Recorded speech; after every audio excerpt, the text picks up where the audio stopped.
서울대 권장도서로 인문고전 백선 읽기. 최우찬 지음. 헤로도토스의 역사.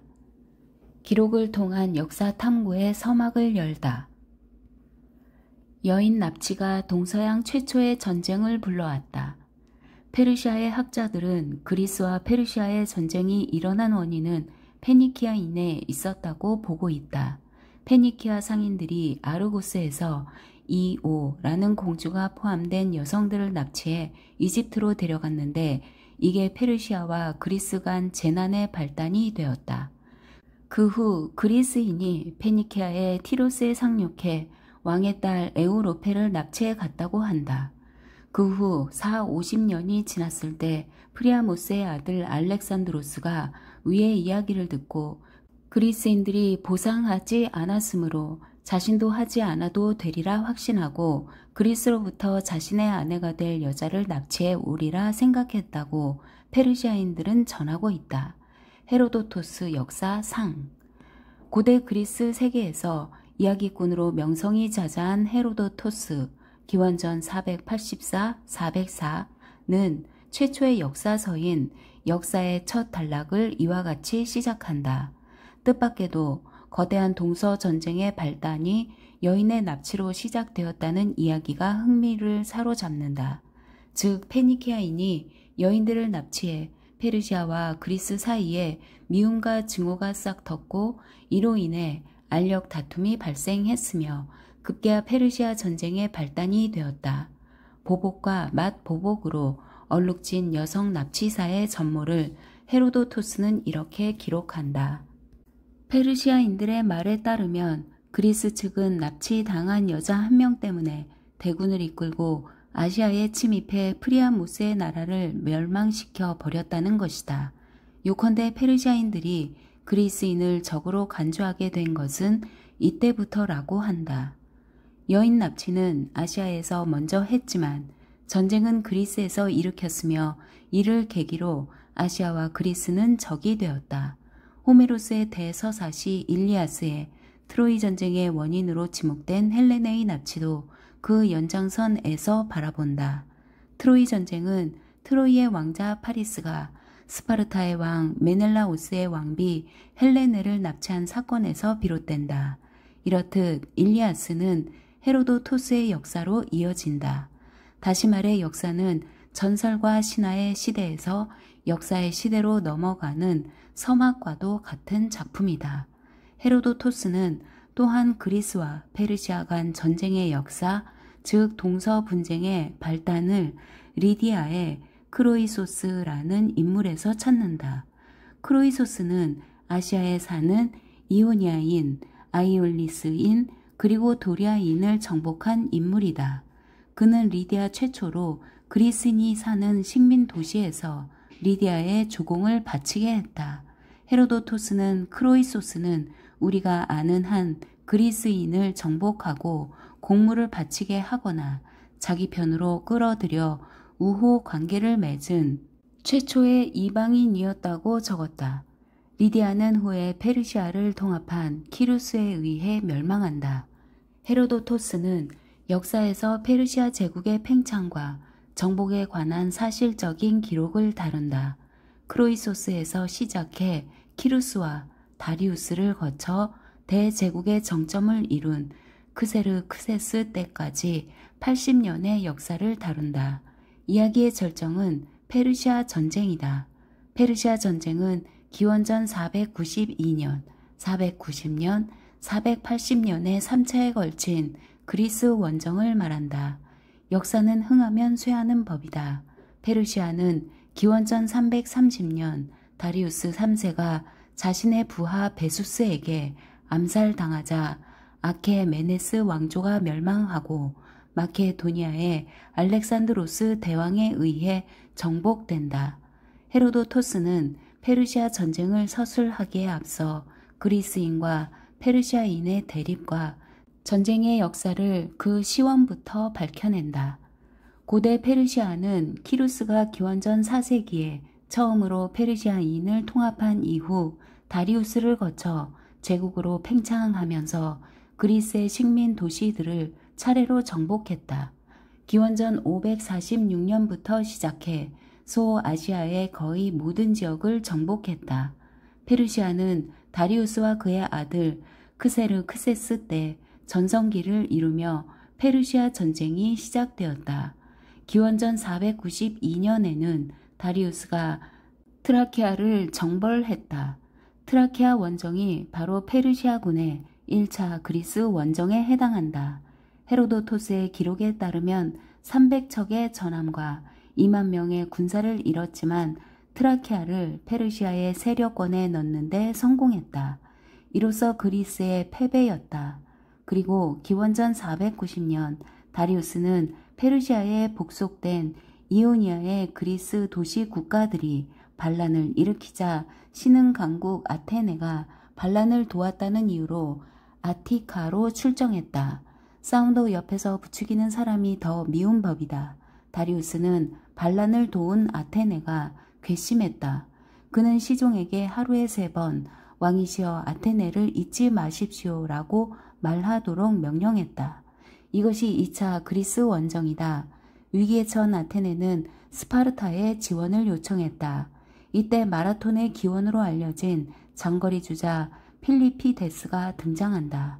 신화에는 그리스 병사 필리피데스가 마라톤 전장에서 아테네까지 42km를 달려 우리가 이겼노라 승전보를 전한 뒤 숨을 거두었다는 전설이 전해지지만 헤로도토스의 역사에는 마라톤 경주의 유래를 담은 내용은 없다. 다만 헤로도토스는 이렇게 기록한다. 아테네 사령관들은 먼저 필리페데스를 전령으로 삼아 스파르타로 보냈다. 역시 이 남자는 직업적인 장거리 주자였다. 그는 테게아 부근에 솟아있는 파르테니온 산에서 목신 판을 만났다고 한다. 판은 필리페데스의 이름을 부르더니 자기는 아테네인에게 호의를 갖고 있고 여러 번 아테네인을 도와주었고 앞으로도 그럴 생각인데 아테네인은 조금도 자신에게 신경을 쓰지 않으니 어찌된 셈인가 묻더라고. 아테네인은 그 말을 믿고 아크로폴리스의 기슭에 판의 신전을 건립하고 필리피데스의 전언에 기초하여 매년 희생을 바치고 횃불 경주 대회를 개최하여 신의를 받들었다. 말하자면 마라톤은 알려진 유래와는 전혀 다른 셈이다. 필리피데스는 사령관들의 명을 받아 아테네로 출발한 뒤 이틀째 되는 날 스파르타에 도착해 구원을 간청했다. 필리피데스의 전언을 들은 스파르타는 아테네를 구원하기로 결정했지만 보름달이 뜰 때까지는 출발할 수 없다는 종교 규정으로 지원군이 출정할 수 없었다. 그러나 아테네군은 밀티아데스의 지휘 아래 페르시아의 대군과 맞서게 되었고 결국 마라톤 전투에서 승리했다. 10년 후 다시 그리스 원정을 준비하던 다리우스가 죽자 그의 아들 크세르크세스는 반란을 일으킨 그리스의 도시 국가들을 진압한다는 명목으로 3차 원정에 나선다. 헤로도토스에 따르면 이때 페르시아군은 보병 170만 명, 기병 8만 명에 3단 노선만 1207척으로 육해군이 총동원된 병력이 264만 1610명이나 되었다고 한다. 여기에 원정군의 수행 인원을 추가하면 528만 3220명이 된다고 기록했다. 헤로도토스는 마지막 끝자리 병력 수까지 구체적으로 기록했는데 역사가들은 500만이 넘는 것은 과장이라고 본다. 100만 대군 정도라는 게 정설이다. 테르모필라이 전투에서는 300만 명이라고 기록한다. 크세르크세스는 천문학적인 대군을 이끌고 원정길에 올라 스스로 자신의 행운을 축복하다가 이윽고 눈물을 흘리며 이렇게 말했다고 한다. 저렇게 사람이 많은데도 누구 한 사람 100세까지 살 수 없다는 생각이 들자 사람 목숨이라는 것이 얼마나 덧없이 짧은 것인가 하는 슬픈 느낌이 절로 들었소. 이는 크세르크세스가 그리스 원정에 나서 헬레스폰투스의 해수면이 온통 페르시아 함선으로 뒤덮이고 해안과 아비도스의 평지가 군사들로 가득 찬 광경을 지켜보며 한 말이다. 그러고 보면 대제국을 호령한 그 역시 덧없이 짧게 살다 간 나약한 인간일 뿐이다. 현대인도 꿈과 점성술에서 자유로울 수 있을까? 페르시아군의 2차 그리스 원정으로 마라톤 전투에 관한 전설이 만들어졌다면 3차 그리스 원정은 동서양의 역사를 바꾼 최초의 사건으로 기록된다. 3차 그리스 원정은 잭 스나이더 감독의 영화 300으로 재현되기도 했다. 영화는 그리스군의 승리를 불러온 지략과 무공을 과장했다는 비평도 있다. 역사는 승자의 기록이라는 말이 떠오른다.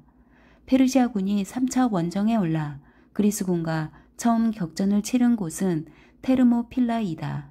테르모필라이는 마케도니아 해안에 위치한 좁은 골짜기로 그리스로 가자면 꼭 통과해야 하는 지역이다. 동시에 많은 군사들이 진격해 오는 것을 막을 수 있는 장소다. 그리스 연합군은 스파르타의 왕 레오니다스를 총지휘관으로 올림포스 산의 진입로인 테르모필라이 지역으로 파견된다. 페르시아군은 이를 정면으로 공격하다 그리스군의 저항이 완강하자 우회로를 통해 배후에서 그리스군을 공격했다. 결국 레오니다스와 스파르타 정예병 300명 등 1000여 명이 끝까지 버텼으나 모두 전사했다. 그들은 마지막 한 명이 전사할 때까지 한 걸음도 뒤로 물러나지 않고 싸웠다. 그들이 쓰러진 장소에는 다음과 같은 비명이 새겨져 있다. 나그네여, 스파르타에 가거든 전해줘. 우리가 그들의 명을 수행하고 여기에 누워 있다고. 헤로도토스는 역사 곳곳에 당시의 관습을 소개한다. 테르모필라이 전투에서 스파르타군의 이상 행동을 기록했는데 병사들이 머리를 빗고 손질하는 장면이다. 이 광경을 본 데마라토스는 이렇게 말한다. 스파르타인들은 테르모필라이 통로를 놓고 우리와 싸우기 위해 왔고 지금 그 준비를 하고 있는 것입니다. 그들은 바야흐로 목숨을 걸고 위험을 무릅쓰려 할 경우에는 머리를 손질하는 관습이 있기 때문입니다. 이를 보고 페르시아의 크세르크세스 왕은 그들의 행동을 가소롭게 여긴다. 영화 300은 테르모필라이 전투의 상황을 이렇게 묘사했다. 스파르타여, 아침을 준비하라. 마음껏 먹어라. 저녁은 지옥에서 먹는다. 레오디나스 왕의 이 말은 명대사로 회자된다. 이 전투에서 100만 대군의 페르시아군은 2만 명이 전사했다. 페르시아군은 곧바로 아테네로 진격했다. 잔인한 사륙 끝에 신전을 약탈한 뒤 아크로폴리스 전체에 불을 질렀다. 하지만 페르시아군은 살라미스 해전에서 데미스토클레스가 이끈 그리스 해군에 참패하고 만다. 승리의 원동력은 테미스토클레스의 지략 덕분이었다. 그리스군은 페르시아 대군에 대한 공포에 사로잡혀 있었고 동맹군 내부에서 분열을 일으켰다. 이에 테미스토클레스는 위기를 느끼고 계략을 이용한다. 하인 시킨노스를 불러 페르시아군 진영으로 가서 그의 계략이 담긴 밀명을 전하라는 비밀 지시를 내렸다. 역사에는 다음과 같이 기록한다. 저는 아테네의 장군 테미스토클레스의 비밀 전가를 가져왔습니다. 그분은 그리스군보다 오히려 귀국 군대의 승리를 바라고 계십니다. 그분이 제게 그리스군이 두려움을 이기지 못해 도망치려 하고 있다는 말을 전하라 하셨습니다. 그리스군이 빠져나가지 못하게 가로막기만 하십시오. 테미스토클레스의 이 전언을 믿은 페르시아군 지휘관들은 살라미스를 향해 전진했다. 페르시아 함대는 대혼란에 빠졌고 대패하고 말았다. 크세르크세스 왕의 숙부 아르타바노스는 이미 원정길에서 바다를 가득 메운 함선들을 보고 왕에게 머나먼 원정길에 위험을 경고한 바 있다. 즉 폭풍이 불어와도 거대 함선들이 안전하게 정박할 항구가 어느 바다에도 없고 우발적인 사건을 당하면 함대들을 제어할 수 없다. 또 나날이 늘어나는 원정거리 때문에 반드시 식량난에 봉착하게 되리라는 지적이었다. 결국 첫 번째 경고가 살라미스 해전에서 현실이 되었다. 그리스군의 역공에 페르시아의 거대 함대는 속수무책으로 당했다. 크세르크세스는 해전에서 패하자 마르도니오스에게 전쟁을 떠넘기고 본국으로 돌아가 동생의 부인과 또 동생 아들의 부인을 빼앗고 이들을 처참하게 살해하는 등 폐륜을 저지른다. 이듬해인 기원전 479년 그리스군은 페르시아군을 플라타이아의 전투와 미칼레 전투에서 격퇴하고 승리를 거머쥔다. 역사가들은 살라미스 해전의 승리를 계기로 고대 그리스가 발전했다고 주장한다. 결국 살라미스 해전이 세계 역사를 바꾸었다는 말이다. 즉, 페르시아 전쟁은 고대 세계의 지배자였던 페르시아가 동서의 대결에서 처음으로 서양에 패배한 사건이다. 이는 고대 페르시아의 후예인 이란의 핵무기 제조를 둘러싸고 미국 등 서구 세계가 이란을 옥죄는 형국과 묘하게 겹친다. 동서 대립으로 점철된 역사의 반복이 지금도 이어지는 셈이다. 헤로도토스가 기원전 5세기의 새로운 역사책을 쓸 수 있었던 것은 각지를 여행한 덕분이다. 역사에는 그가 그리스인이 사는 국가들 뿐만 아니라 이집트, 페니키아, 트라키아 등 해외를 방문했음을 보여주는 언급이 나온다. 이집트는 2권에서 자세하게 소개한다. 이는 당시에 페르시아가 이집트를 정복했기 때문이다. 한 가지 흥미로운 점은 그가 이집트 사제에게 들은 이야기라며 트로이 전쟁의 원인이 된 헬레네를 소개한 대목이다. 그는 헬레네가 트로이로 간 게 아니라 이집트에 억류되었다고 소개한다. 내가 트로이 전쟁에 관한 그리스인의 전승이 사실인지 아닌지 사제들에게 물어보자. 그들이 메넬라우스로부터 직접 들어 잘 알고 있다며 다음과 같이 이야기해 주었다. 사제에 따르면 그리스군이 트로이로 쳐들어가 그곳에 상륙하고 진지를 구축한 뒤 사자를 보내 헬레네와 알렉산드로스가 훔쳐간 재물을 반환할 것과 죄가에 대한 보상을 요구하자 트로이 측이 헬레네와 재물 모두 이집트에 있으며 따라서 이집트 왕 프로테우스가 억류해 놓고 있는 것을 자신들이 보상할 이유가 없다고 대답했다. 이 말이 사실이라면 헬레네가 트로이의 성에 머물고 있다는 호메로스의 일리아스나 트로이 전쟁의 전설은 오류인 셈이다. 헤로도토스는 여행을 하면서 그가 들은 대로 기록했다며 위와 같이 적었다. 이 역시 오늘날의 역사책 서술 방식과는 거리가 있다. 헤로도토스 가문은 그리스의 식민 도시인 할리카르나소스에서 페르시아의 보수 세력이라고 할 수 있는 참주에 맞서 정치적 대립을 벌인 상류 계층이었다. 결국 참주와의 대립으로 추방되었다가 고향으로 돌아왔지만 다시 고향을 떠나게 된다. 헤로도토스의 여행은 추방 등 개인적인 고난의 시기에 이루어졌는데 메소포타미아와 이집트, 흑해 북왕까지 여행하면서 제도, 종교, 신화, 문화, 풍습, 지리 등에 대한 견문을 역사에 풍부하게 담아냈다. 인류 최초의 역사책인 히스토리아이는 자이반 타이반 여행이 낳은 걸작이다. 이야기꾼답게 헤로도토스는 신탁이나 꿈과 같은 흥미로운 요소를 곳곳에 등장시킨다. 대표적으로 그리스의 델포이 신탁과 페르시아 왕이 꾼 예시몽이다. 헤로도토스는 그리스 쪽으로 전세를 역전시킨 살라미스 해전의 승리는 아테네인의 용기, 데미스토 클레스의 지략과 함께 델포이 신탁이 결정적인 역할을 했다고 높게 평가했다. 헤로도토스는 기원전 480년 봄 페르시아의 크세르크세스 왕이 3차 그리스 원정에 앞서 아테네인들이 델포이의 여사제 피티아로부터 받은 2개의 신탁을 전한다. 그리스의 자유가 위협당하고 있을 때 신탁은 아테네의 장래에 관해 매우 절망적인 예언을 한다. 집과 도시를 버리고 땅 끝으로 도망쳐라 는 예언이 그것이다. 이는 그리스가 페르시아군에 무참하게 패배할 것이니 도망치라는 뜻이다.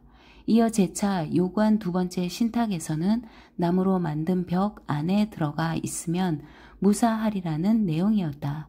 이 신탁에 대해 아크로폴리스로 피신해야 한다는 입장과 나무로 만든 벽이란 배를 의미한다고 보는 입장으로 나뉘어 설전이 이어졌다. 이 설전에서 데미스토클레스의 견해가 받아들여져 해전을 준비했다. 결국 살라미스 해전에서 그리스가 승리했다. 헤로도토스는 예시몽의 역할로 3차 그리스 원정을 앞둔 크세르크세스 왕의 꿈을 흥미롭게 다룬다. 그 꿈이 그리스 원정에 오르는 결정적인 역할을 한다. 크세르크세스는 신하들과 그리스 원정에 대해 논의한 뒤 아르타바노스의 의견에 따라 그리스 원정을 중지하기로 마음먹고 밤에 잠이 들었다. 그런데 꿈에 키가 크고 잘생긴 남자가 나타나 원정을 진행하라고 촉구한다. 다음날 회의에서도 여전히 원정을 중지하기로 결정하자 크세르크세스는 그날 밤에 다시 꿈을 꾼다. 이번에는 앞선 꿈처럼 단순히 원정을 계속하라는 재촉이 아니라 권좌에서 밀려날 것이라고 위협한다. 이 내용은 역사에 자세히 나온다. 다레이오스의 아들이여, 그대는 페르시아인 앞에서 공공연히 원정 중지를 선언하고 내가 말한 것을 무시해버렸소.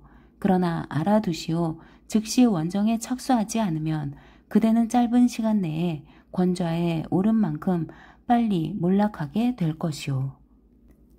이 꿈에 대해 부왕의 형제, 즉 숙부인 아르타바노스를 불러 상의하자 그는 왕의 꿈 이야기가 쓸데없는 걱정이라며 마치 현대인이 심리학적으로 꿈을 풀이하듯 이렇게 말한다. 전하, 그 꿈은 신과는 관련이 없습니다. 요컨대 꿈이라는 것은 낮에 생각했던 것이 잠잘 때 환영이 되어 나타나는 것에 지나지 않습니다. 크세르크세스는 숙부의 말을 믿지 못하고 이번에는 아르타바노스에게 왕의 옷을 입고 옥좌에 앉아 있다가 왕의 침소에서 잠을 자기를 권유했다. 그리스 원정이 신의 뜻이라면 아르타브노스에게도 같은 꿈과 환영이 나타나리라고 생각했다. 왕의 옷을 입고 왕의 침소에서 잠을 청한 아르타바노스는 꿈속에서 크세르크세스 왕이 꾼 꿈을 그대로 꾸게 된다. 그가 잠들자 크세르크세스를 찾아온 환영이 침상에 나타난 것이다. 크세르크세스를 걱정하는 체하며 그리스 원정을 중지시키려는 자가 그대인가 장래일이든 현재일이든 운명의 흐름을 바꾸려 한다면 천벌을 면치 못할 것이다. 그러면서 빨갛게 달아오른 쇠로 아르타바노스의 눈을 찌르려 했다. 그는 큰 소리를 지르며 벌떡 일어난 뒤 크세르크세스에게 달려가 꿈 이야기를 전하며 신의 뜻이 그리스를 멸망시키는 데 있다고 말한다. 크세르크세스는 날이 밝자마자 이래 전말을 페르시아인들에게 알리고 전쟁에 돌입했다. 이 꿈은 예시몽이라기보다 신의 의지가 직접 발현된 꿈이며 마치 호메로스의 서사시에서 신들이 인간의 일에 개입하는 장면을 연상케 한다. 헤로도토스는 페르시아 왕의 그리스 원정에 대해서 꿈이라는 장치를 통해 복선을 마련해 둔다.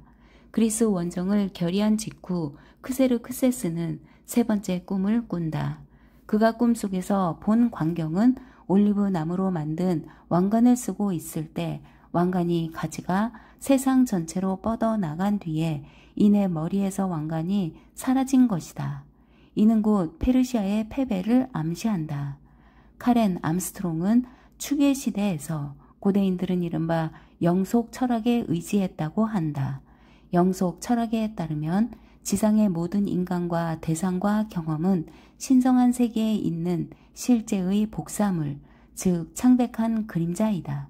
따라서 신성한 세계는 인간 존재의 원형이며 그곳은 지상의 어떤 곳보다 더 풍부하고 더 강하고 더 지속적이기 때문에 사람들은 그 안에 속하기를 간절히 원한다. 영속 철학은 지금도 일부 토착 부족들의 삶에서 핵심적인 요소다. 예를 들어 오스트레일리아 원주민은 꿈꾸는 시간의 신성한 영역을 물질 세계보다 훨씬 더 현실적으로 여긴다고 한다. 끝으로 이런 물음을 던져본다. 그리스 원정을 중지하려다 꿈에 이끌려 원정을 강행한 크세르크세스처럼 현대를 살아가는 우리 또한 과연 중대한 결정을 앞두고 과학적인 사고방식이 아닌 원시적인 사고방식, 즉 꿈이나 점성술 등과 같은 신성한 힘에 이끌려 결정을 번복하거나 영향을 받은 적은 없을까? 흔히 거대한 일의 발단은 아주 사소한 것에서 시작된다고 한다. 페니키아 상인들이 벌인 여인 납치가 결국 거대한 동서 전쟁으로 이어진 것처럼. 헤로도토스의 역사 읽는 법. 역사의 원제는 그리스어 히스토리아다. 히스토리아는 탐구라는 의미인데 그래서 이 책은 역사 탐구서라 할 수 있다. 말하자면 인류 최초의 역사책은 역사 기술이라기보다 새로운 글쓰기의 시도로 만들어진 셈이다. 즉 헤로도토스의 역사는 우리가 흔히 아는 딱딱하고 일목요연하게 사건을 정리한 역사책이 아니라 탐구 정신이 담긴 텍스트이다. 핵심을 정리한 박수진 번역의 역사와 강은영이 옮긴 페르시아 전쟁사를 추천한다. 완역서로는 박광순이 옮긴 헤로도토스 역사 상하와 천병희가 옮긴 역사가 읽을만하다. 핵심을 정리한 책을 위주로 보면서 상세의 내용은 완역서를 참고하는 순으로 읽으면 더 이해하기 쉽다. 참고 논문으로는 김경현의 그리스 역사의 기원, 윤진의 헤로도토스의 역사에 나타난 문학적 장치로서의 신탁과 꿈, 김봉철의 지중해 세계 최초의 역사서 헤로도토스의 역사, 변정심의 살라미스 해전에서 나무 성벽 신탁의 역할 등이다.